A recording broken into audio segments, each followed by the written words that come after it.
Good evening, foals, fillies, ponies of all ages. Welcome to the corner booth of the RiftCafe. This is the corner view, where we'll be taking a closer look at various content creators within My Little Pony fandom. I'm your host, the Jester Pony Phoolery. And today, on our first and hopefully not last episode, is the cult of the hour, the talented and some might argue infamous Wuten. Why don't you say hello, sir? Hello, everyone. It's nice to see all of you, or something. I don't have an intro planned, but it's great to be on here. I'm very excited. So, as formal as I may be, treat it as casual as you prefer. Alrighty. Well, you, sir, are a member of the Brony voice acting narration scene. However, as you've probably noted, I use the word infamous in relation to you. Your work, at least on your channel, crosses very much into the NSFW category, as you've done readings of various clop fics and comics. What drove you to that arena? Was it a field you felt needed some attention, or was it simply your preferred avenue in the fandom? It's a little bit of both, actually, because when I started back in 2012, I actually was reading stories, just green text stories from 4chan, and from then, a lot of them were of the clop variety. And when I started reading stories on YouTube, I saw things that were made specifically by people like Obab Scribbler, which were like these full-fledged audio plays. Lost Narrator started up later, about a few months later after I did, and she was making grimdark things with full productions. And I thought to myself, why are these they're very mature topics covered in these grimdark fics, and I was wondering, why only grimdark? Why the violence side of things? Why not the more love side of things? I guess I say that with air quotes. So from there, I just decided, you know what? I'm going to make full-fledged clopfic audio plays and see where that gets me. And it's gotten me pretty far so far. People are enjoying them. So having a focus on that particular part of the fandom probably has earned you some controversy. However, I find your embrace of this part of the community to be very, very admirable. Are you the kind of man who simply does as he pleases, keeping that damn the torpedoes full speed ahead kind of mentality, or is it something else? Damn the torpedoes. Yeah, that's pretty accurate, actually. It's interesting because you hear all of this controversy going on with all these other content creators, and you don't see a lot of drama in the clop community, I guess, again with air quotes, because no one really wants that, you know? I mean, there's not much to gain in the terms of controversy and drama when it comes to clop fics. People just enjoy what it is I create, and because of that, I stay out of a lot of controversy. Alrighty. Well, your first real big hit, according to my research, seems to have been the Sonic Rainbow and the pre-Sonic Rainboom series and the Sonic Rainboom series, a fic that you wrote and narrated yourself. Uh-huh. What drove you not only to write that series of stories, but also narrate them? Okay, so back in 2012, I started out as a writer. Back in 2012, that was the birth of /MLP on 4chan. And I had been on 4chan for a few years before that. I was on the traditional games board. So we did a lot of tabletop stuff and choose your own adventure. And from there, I branched out into the MLP board once I got into the fandom. And one of the threads on there was Anonymous in Equestria, which is all of these other green text stories of just Anon, and he's in Equestria. And on the first thread that they ever made, because MLP was a very small board back then, I managed to put my first story up which was entitled Sonic Rainbow. And it was originally just supposed to be this short, comfy story about Anon and Rainbow Dash chilling out on like Hearthswarming Eve, just chilling out and watching movies and stuff. And it just sort of exploded from there. And I mean, I think in April of 2012 was when I started getting into voice work. Me and a friend of mine, Pale Narrator, we were doing just short Vocaroo. It's a online site that they use for raw audio recording. We would post Vocaroo links of small short stories that people had written. And after that, I just decided, why not do a full reading of one of the stories? And it just went from there. Also, pretty early on, you were also doing covers of all types of songs, from MLP tunes to Disney ditties. Do you enjoy singing? Are you classically trained or self-taught? I'm self-taught, but I have had classical training in other music. I've actually been playing piano classically for about 16 years now. So I am musically trained, but self-taught in terms of singing. And I just like singing. It's pretty fun. So you and me both. You've done several live readings of various works.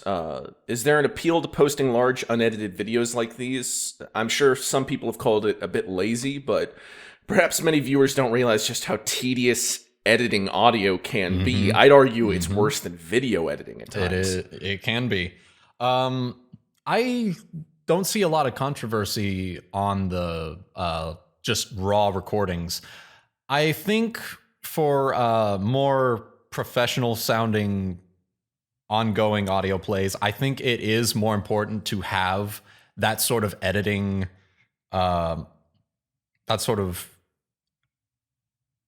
editing. It's important to have it edited because you don't want a 2-hour clip for just one chapter of one story. No one's going to listen to that. You want to cut it down. You don't want any sort of bad takes. And well, with that in mind, that can segue into what I was going to ask you next, which is the crown jewel of your channel, in my opinion, is your ensemble reading of The Last Son of Dublin. What was it about that particular fic that drove you to put so much love and effort into producing such a well-done fan fiction reading? Well, there's actually a few things that go into that. One, it was written by Pale Narrator, who was actually the person who got me into voice work in the first place. He was the one that taught me all of the basic functions of Audacity, like noise removal and stuff that I was learning as a fledgling voice actor. It's a great story on its own. I still read it multiple times on my own just to enjoy it. It's a great story.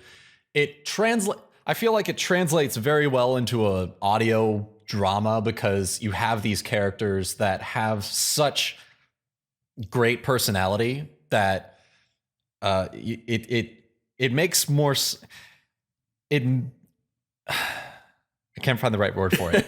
It creates its own. I think the audio drama for it creates its own interpretation of the story that's a lot closer to the vision that I have whenever I'm reading the story. Well, for those who haven't heard it, the whole thing opens up with a bar fight, and it grabs you like by the short hairs and just keeps on dragging you throughout the entire production. It is just a beautiful work. And with that in mind, you've worked with some very, very notable people in the Brony community, not just in voice acting or narration, just in general. Who have been some of your favorites to work with? Well, a few actually. Emo Gek was one of the first female VAs who agreed to voice in the more mature readings. She's a great friend of mine, and we've been voice acting for probably 4 years now. Yeah. Goodius Serenade is a great friend of mine. He does all the music that goes into a lot of the fics. Not Last Son of Dublin, actually. That was all me. But let's see who else. Kate Bug is a good friend of mine. I actually roomed with her back at this most recent BronyCon, and that was a lot of fun. Those are just three off the top of my head. I enjoy working with just about everyone, to be honest. There's too many to count. It's very noble of you. And then I guess kind of the last focus on your channel. As of late, you've been mixing in some Let's Play videos of various video games. Mm-hmm. And I've noticed that they're strategy titles. XCOM is a tactical turn-based shooter, and Civ 5 is an empire-building game. Do you prefer strategy over, say, other genres, or is this just coincidence? I do, actually. Strategy games are my cup of tea. I play Overwatch with friends on occasion, and you'll see like a few videos on that. But in terms of games that I genuinely enjoy, RPGs, the tactical strategy, grand strategy, lots of those sort of turn-based strategy where I can take a moment, step back, see the entire board, and plan out my movements from there.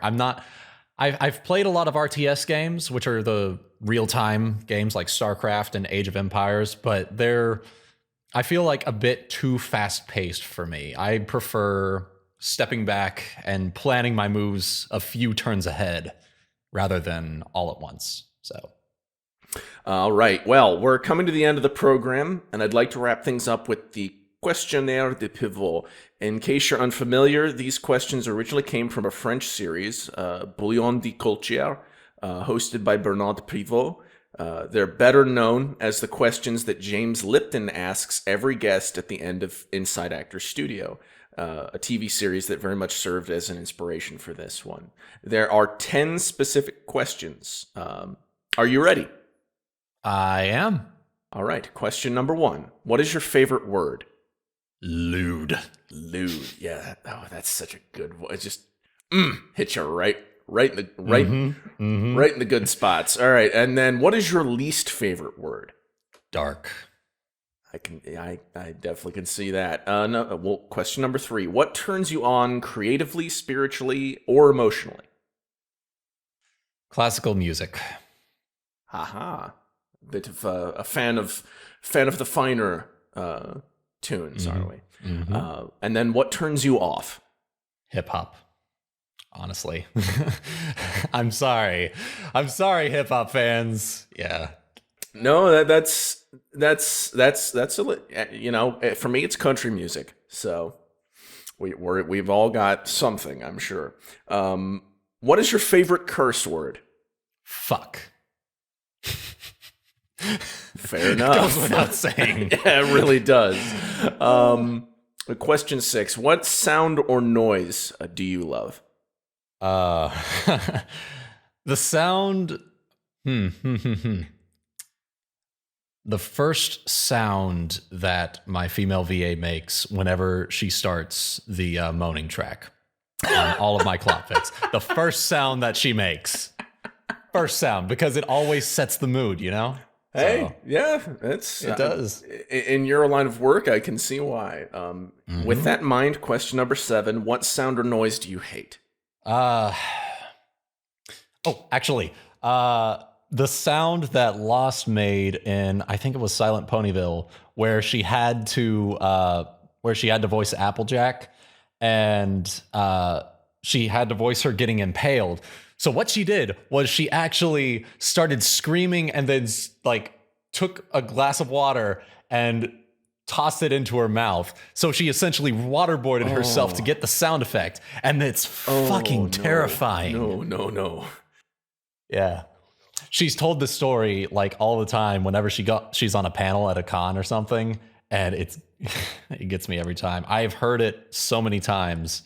And I've heard the sound effect, and it terrifies me every time. Oh my. I think there is nothing quite so effective as a really good death scream. It can be something beautiful, but at the same time, it can really evoke true horror. So I haven't heard that one before, but I'm definitely gonna have to look that up now. Question number 8: what profession other than your own would you like to attempt? Information security always interested me. Not a hacker, but someone who's defending against hackers, I guess. Someone who's making things more secure. Something like that. Not sure what that would be called, but yeah. Question 9: what profession would you not like to do? Physical labor.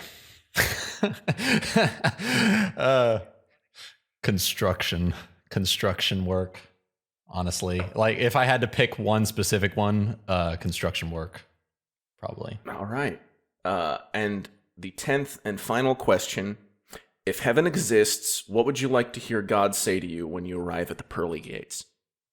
Sweats loudly.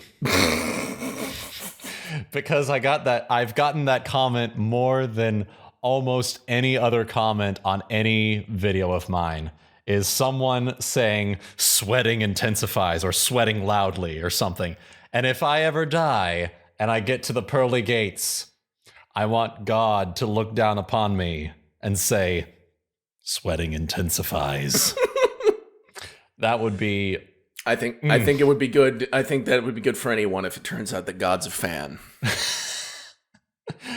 All right, Lord. fantastic, All right. Wuten. I thank you so much for being our first guest. Thank you for having me on. This was actually really fun.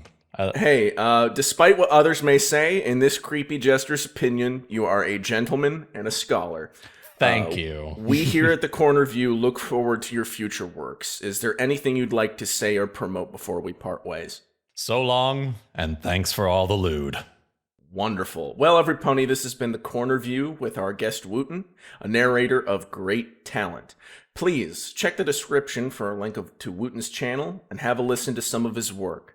I hope you enjoyed this video. If you did, please show your appreciation by pressing that like button, or maybe adding us to your subscriptions. I've been your host, the Jester Pony Phoolery, here in the corner booth of the Rift Cafe. Enjoy the view, every pony.